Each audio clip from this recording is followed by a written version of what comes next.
बघूया. हर्षवर्धन सकपाळांच्या झाल्याचं पाहायला मिळतं. काँग्रेस जवळच्या मोठ्या प्रमाणावर भारतीय जनता पार्टीने उत्तर काँग्रेसच्या कार्यकर्त्यांनी दिलं पाहिजे.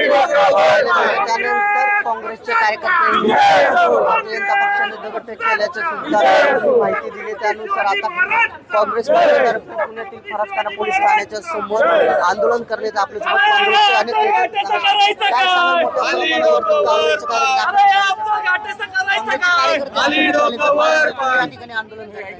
आम्ही पोलिसांना काल सुद्धा सांगितलं की ही संस्कृती नाही.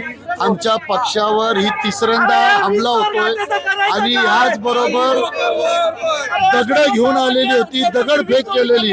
पोलीस आमच्या कार्यालयाच्या आत शिरून आमची गचंडी पकडून आमच्या महिलांना अर्वाच्य शब्दामध्ये भाष्य केली, धक्काबुक्की केली. ते PI चव्हाण साहेब त्यांच्यावर कारवाई निलंबनाची झाली पाहिजे. महापौरांना निलंबित केलं पाहिजे. धीरज घाटेवर गुन्हा दाखल झाला पाहिजे. त्यांच्यावरती गुन्हा दाखल करावा अशी मागणी काँग्रेसच्या कार्यकर्त्यांनी करतात.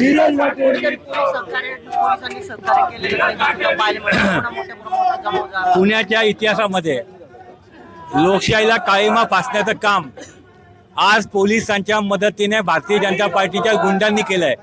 आणि दुर्दैव या गोष्टीचं आहे की पुण्यनगरीचे महापौर हे या आंदोलनाचं नेतृत्व करत होते.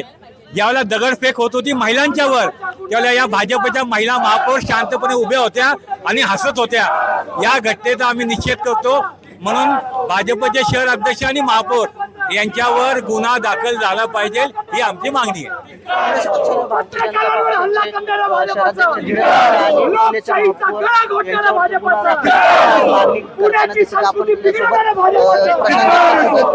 आपण बातचीत करू. काय सांगाल कार्यकर्त्यांवरती दगडफेक करण्यात आली, अनेक कार्यकर्ते झाल्याचं पाहायला मिळतं. आपण पाहताय की काँग्रेस पक्षाच्या कार्यालयावर काँग्रेस भवनवर भाजपने मोर्चा आणला.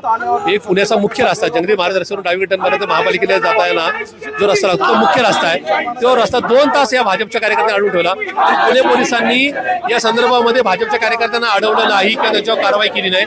त्यामुळे या मोर्चाला हिंसक वळण मिळालं आणि ते भाजपच्या कार्यकर्त्यांची डेअरिंग वाढली. त्यांनी काँग्रेस पक्षाच्या आमच्या काँग्रेस भवन कार्यालयावर दगडफेक केली, गाड्यांच्या काचा फोडल्या, आमचे 3 कार्यकर्ते जखमी केले. त्याच्यामध्ये एकाला खूप मोठी गंभीर दुखापत झाली डोक्याला. त्यामुळे हे पुण्याच्या महापौर मंजुषा नागपुरे यांच्या उपस्थितीमध्ये भाजपचे शहराध्यक्ष धीरज घाटे आणि ज्यांनी दगडफेक केली तो भाजपचा युवा मोर्चाचा अध्यक्ष दुष्यंत मोहोळ यांनी सगळा हे कृत्य घडून आणले. त्याच्यामुळे या तिघांवर गुन्हा दाखल करण्यात यावा आणि त्यांच्यावर जे जबाबदार आहेत त्यांच्यावर गुन्हा दाखल करण्यात यावा यासाठी आमचे हे आंदोलन चालू आहे.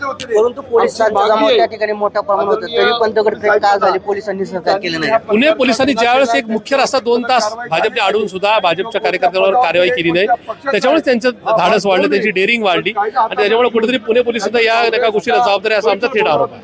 काँग्रेसच्या भारतीय जनता पार्टीच्या ज्या महापौर आहेत मंजुषा नागपुरे या सुद्धा त्या ठिकाणी होत्या. त्यांचे शहराध्यक्ष महापौर धीरज घाटे, दुष्यंत मोहोळ स्वतः दगड मारताना त्या व्हिडिओमध्ये दिसत आहेत.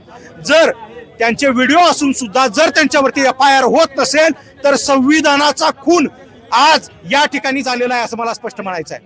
आपण पाहिलं तर अनेक जे कार्यकर्ते आहेत ते त्या ठिकाणी दगडफेक करताना दिसत होते, परंतु त्यांच्यावरती पोलीस खरंच कारवाई करणार का?